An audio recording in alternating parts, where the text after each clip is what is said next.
Assalamu alaikum. You are watching Camcore with Nadia Tahir.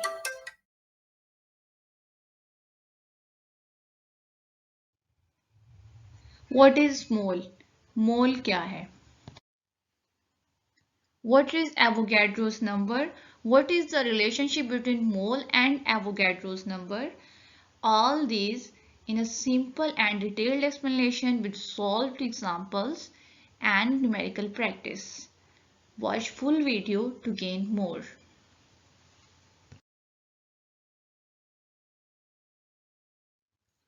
First of all, let me define the mole. Mole होता क्या है? Atomic mass, molecular mass, formula mass or ionic mass of the substance expressed in grams is called a mole. यानी कि किसी भी substance का mass, ये चारों टर्म्स mass के लिए ही है ना, उसे जब हम ग्राम्स में शो करें, ग्राम्स में एक्सप्रेस करें तो वो होगा उस सब्सटेंस का मोल। वैसे हम कोई भी सब्सटेंस हो, कंपाउंड हो, एलिमेंट हो, उसके मास को शो करते हैं एटॉमिक मास यूनिट में, जो कि बहुत ही स्मॉल इनमेजरेबल क्वांटिटी है। जब हम AMU के बजाय ग्राम यूज करें, ग्राम में एक्सप्रेस करें, तो वो क्वांटिटी मेजरेबल होगी और हम कहेंगे कि हमारे पास इस सब्सटेंस का एक मोल प्रेजेंट है। इसके एग्जांपल से देखते हैं, एग्जांपल से और क्लियर हो जाएगा। अब इसकी एग्जांपल देख लें। Atomic mass of carbon is 12 AMU।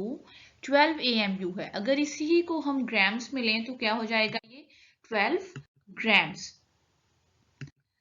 So 1 mole of carbon means 12 grams of carbon. यानी कि जब हमारे पास कार्बन के 12 ग्राम्स हों तो हम कह सकते हैं we have 1 mole of carbon. Next example है वाटर की। Molecular mass of water is 18 AMU। In grams, it will be the 18 grams. So 1 mole of water means 18 grams of it.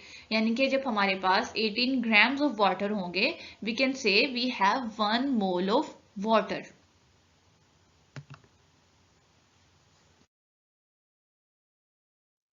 Similarly, ionic compounds के लिए हम term use करेंगे formula mass. Like if we have sodium chloride, its mass is 58.5 AMU. In grams, it will be the 58.5 grams. So we can say we have 1 mole of NaCl when we have 58.5 NaCl. I hope the concept is clear after solving 3 examples. अब एक छोटी सी brain activity करते हैं, इससे आपको idea हो जाएगा कि आपको कितना कॉन्सेप्ट क्लियर हो चुका है, कितना आपने अंडरस्टैंड किया है। Let's begin. अटेंटिव होके क्वेश्चन पे फोकस करें। 1 mole of nitrogen molecules will be equal to how many grams? Nitrogen molecules के 1 मोल में कितने ग्राम्स होंगे? या फिर इन अदर वर्ड्स, हमारे पास नाइट्रोजन के कितने ग्राम्स हों कि हम कह सकें we have 1 mole of nitrogen? Think about it. N2 14 plus 14. Yes, it's 28. Answer is 28 grams. So 1 mole of nitrogen gas means 28 grams of it. यानी कि 28 grams of nitrogen makes 1 mole of it. अब मोल को हमने एक तरीके से define कर लिया। It can be defined in another way as well. वो किस तरह से? Number of particles of any substance, किसी भी सब्सटेंस के number of particles that is equal to the number of atoms of in 12 grams of carbon is called 1 mole. Carbon के 12 grams के अंदर जितने नंबर ऑफ एटम्स हैं किसी भी सब्सटेंस की, वो क्वांटिटी जिसके अंदर उतने ही नंबर ऑफ पार्टिकल्स हों 1 मोल कहलाएगी। That will be called as 1 mole. ये सिंपल से इसको नीचे लिखा हुआ की पॉइंट सा बना के, number of particles in 1 mole of any substance is equal to the number of particles in 1 mole of carbon. तो इससे दो बातें, दो पॉइंट्स जो हैं वो क्लियर हुए। फर्स्ट पॉइंट क्या है? Carbon is standard. कार्बन जो है वो स्टैंडर्ड है। और सेकंड पॉइंट क्या है कि 1 मोल के अंदर नंबर ऑफ पार्टिकल्स हमेशा सेम होते हैं।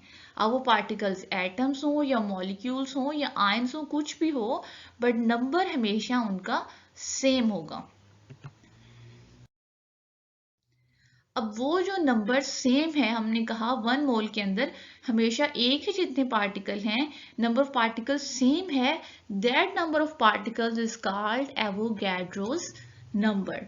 इसको डिफाइन कैसे करेंगे?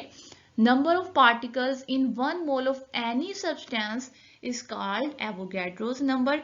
किसी भी सब्सटेंस के 1 मोल के अंदर जितने नंबर ऑफ पार्टिकल्स होंगे वो एवोगैड्रोस नंबर है। 6.022 इंटू 10⁻23 ये क्वांटिटी है, ये फिगर है, बहुत बड़ा फिगर है, रूटीन लाइफ में ये यूज नहीं होता, इसलिए इससे कॉमन मैन लेमैन फेमिलियर नहीं है, बट जो केमिस्ट्स हैं, केमिस्ट ने इन्हें यूज करना होता है अपनी कैलकुलेशंस में। Number of atoms, number of molecules एक मोल के अंदर बहुत ज्यादा हैं, तो इसलिए वो ये टर्म यूज कर लेते हैं एवोगैड्रोस नंबर। अब ये बात क्लियर हो गई कि 1 मोल के अंदर 6.022 इंटू 10⁻23 पार्टिकल्स प्रेजेंट हैं। अब ये हमें कैसे पता चला, किसने बताया? ये साइंटिस्ट है एक एमिडो एवोगैड्रो। इन्होंने कैलकुलेशन की सारी, और इन्हीं के ऑनर में इस नंबर को एवोगैड्रोस नंबर कहा जाता है। तो एक बात क्लियर हो गई, number of particles in 1 mole is same regardless of the substance। substance क्या है, ये बात इस चीज पे डिपेंड नहीं करती, वो एलिमेंट है या मॉलिक्यूल है या फार्मूला यूनिट है, इससे कोई भी कंसर्न नहीं है। एग्जांपल देखें, से we have water or we have NaCl or we have nitrogen, if all the three are present in 1 mole, तीनों का एक एक मोल प्रेजेंट है हमारे पास, तो जो नंबर ऑफ पार्टिकल्स हैं तीनों के वो सेम होंगे। 6.022 into 10⁻23 means Avogadro's number of particles होंगे तीनों के, but the mass is different. Water का मैस 18 ग्राम्स है, NaCl का 58.5 है और नाइट्रोजन का 28 है। मीन्स पार्टिकल्स का नंबर तो सेम है बट मैस डिफरेंट है, यानी कि इंडिविजुअल पार्टिकल का मैस डिफर कर रहा है। तो हमारे पास एक की पॉइंट आ गया, number of particles in 1 mole is constant but mass is different. तो जितने भी ये की पॉइंट्स आए उन सबको मार्क करना है, वो इंपॉर्टेंट होते हैं कॉन्सेप्ट बिल्डिंग में और चीजों को रिमेंबर रखने में, याद रखने में। अब थोड़े से कैलकुलेशंस की तरफ आ जाएं, जरा फार्मूलाज वगैरह देख लें। नंबर ऑफ मोल्स हमने पढ़ लिया, क्या है मोल और किस तरह से किसी सब्सटेंस में कितने मोल्स हैं। अब इसकी कैलकुलेशन किस तरह से करेंगे? नंबर ऑफ मोल्स का फार्मूला है ये given mass over molar mass. कोई भी आपके पास सब्सटेंस है उसका गिवन मैस बताया हुआ है कि ये 100 ग्राम है, 50 ग्राम है, 36 है, जितना भी है, और ये क्या चीज है वो भी पता है, से कार्बन है, नाइट्रोजन है, वाटर है, तो उसकी वैल्यूज को यूज करते हुए हम number of moles find out कर सकते हैं। एक एग्जांपल ले लें कार्बन की। If you have 36 grams of carbon, how many number of moles these are? किस तरह से करेंगे? ये 36 क्या है? गिवन मैस, और कार्बन का मोलर मैस कितना होता है? 12। ये वैल्यूज को हमने पुट किया फार्मूला के अंदर, 36/12, the answer is 3। So there are 3 moles of carbon. इस तरह से हम number of moles find out कर सकते हैं। In the same way number of particles can also be calculated.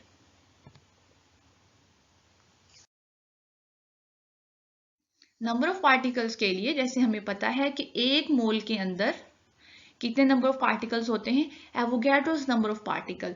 तो जब हमने number of particles find out करने हो, हम मोल्स हैं जितने भी उनके नंबर को एवोगैड्रोस नंबर के साथ मल्टीप्लाई कर देंगे, तो हमारे पास वो टोटल नंबर ऑफ पार्टिकल्स आ जाएंगे। अगर फॉर्मूले को जरा ओपन करके एक्सपैंड करके लिखें तो यही नंबर ऑफ मोल्स का formula, given mass over molar mass multiply by Avogadro's number. इसकी भी एक एग्जांपल ले लें, जरा कार्बन की ले लेते हैं, कंपैरिजन भी हो जाएगा इजी भी। 36 grams ऑफ कार्बन है हमारे पास। इसके अंदर नंबर ऑफ एटम्स कितने हैं ये फाइंड आउट करना है। 36 divided by 12 multiply by Avogadro's number. Answer is this 1.806 into 10 to raise power 24. तो इस तरह से ये कैलकुलेशंस की जाती हैं। I hope the concept is clear. आप इसकी और भी प्रैक्टिस कर सकते हैं। छोटी सी प्रैक्टिस ये एक छोटी सी प्रैक्टिस और ब्रेन एक्टिविटी मेरी तरफ से, इसे सॉल्व करें। First question, find out the number of moles in 100 grams of water. Water के 100 ग्राम्स में कितने नंबर ऑफ मोल्स हैं? Then find out number of moles in 85 grams of iron. Next is find out number of moles in 45 grams of HCl. Also find out number of ions. HCl का हमारे पास 45 grams हैं, उसमें पहले तो आपने number of moles calculate करने हैं, फिर नंबर ऑफ आयंस, कैटाइंस भी और एनाइंस भी। जैसे ये HCl है, इसका मैं हिंट दे देती हूँ कैसे डिसोसिएट होगा। H प्लस और Cl नेगेटिव, तो ये दोनों सम अप करके कितने टोटल आयंस बने ये आपने बताना है, कैलकुलेट करना है। And if you have any questions you can ask in the comments. Thanks for watching. Don't forget to like, share and subscribe.